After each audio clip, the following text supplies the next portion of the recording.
Hello friends, in this video I will show how to recover your Grammarly password.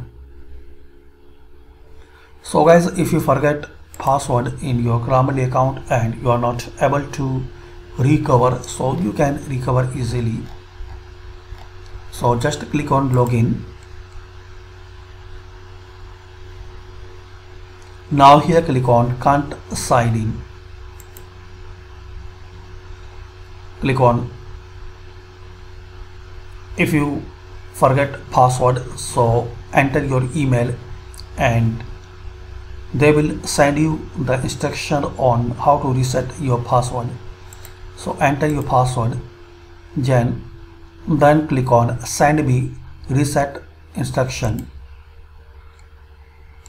Now open your email address, refresh.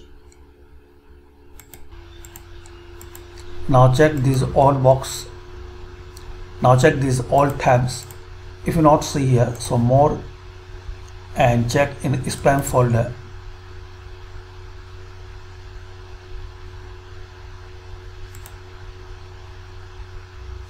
Or check all mails.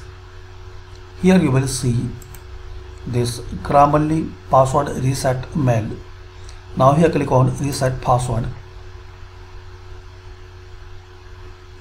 Now enter a new password, then click on reset password.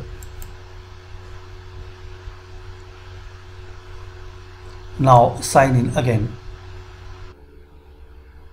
So this is the way guys you can restore your Grammarly account. Thanks for watching. Share, like and subscribe this channel.